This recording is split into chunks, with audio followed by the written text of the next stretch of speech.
I've sat here and watched all of you come in, and I love every one of you. I think I know you pretty well, and I'd love to sit down and visit with you. But why is this so frightening then? Because I like to be with all of you, but this is one of the scariest things I do. Not my favorite. I think I'd almost take a nail in the knee instead, yeah. Brother Anderson asked me if I would share some thoughts today from a podcast by Jennifer Free, and the title of it is The Joy of Gospel Living.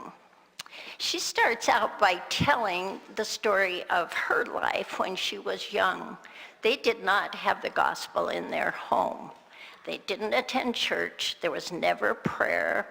They just did not do the gospel.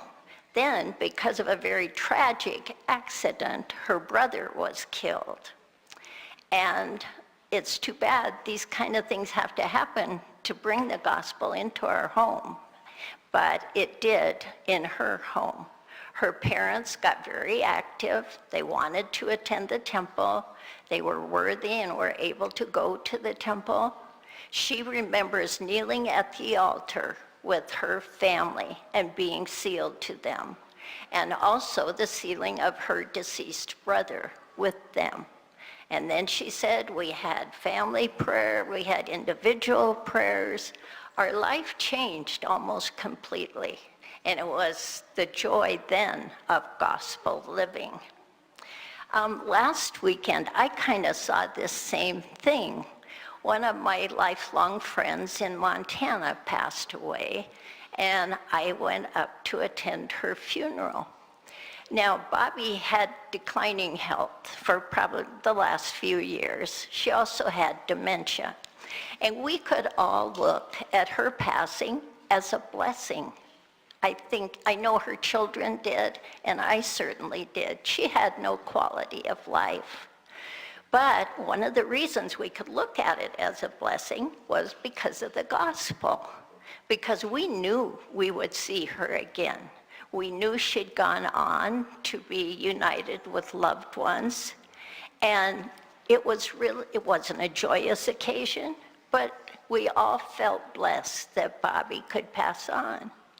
At the very same time, I stayed with my daughter in Great Falls, and at the same time, one of our family friends was staying with her because his brother was ill and passed away that same week.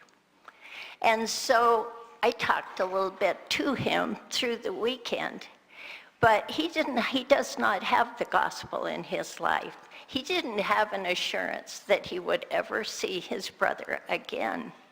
And it makes for funerals being much sadder, much harder to go through. So even in death, we can see joy in the gospel. We know that we will see them again and we'll be united with them again. Harry Emerson Fosdick once wrote, "Some Christians carry their religion on their backs.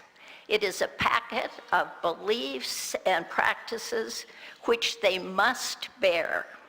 At times it grows heavy and they would willingly lay it down, but that would mean a break with old traditions, so they shoulder it again."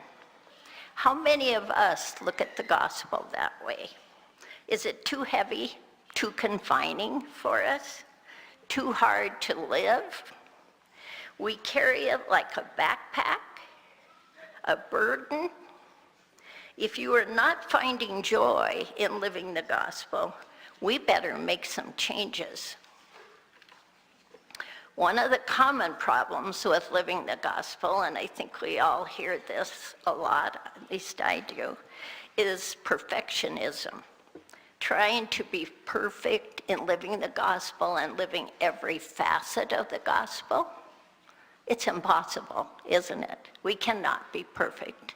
Only one can be perfect, and that's our Savior, Jesus Christ. He will make up for the differences for us. So our gospel is not a lot of do nots, shall not, all those kind of things. They're not negative. The gospel is not negative at all. It's very positive. And so we have to just look at it. We will do our best. We will do the best we can, and then our Savior will make up the difference for us. We served 3 missions in the last 10 years of my husband's life. It was wonderful. It was one of the best times of our life. And as we were released from each mission, I thought,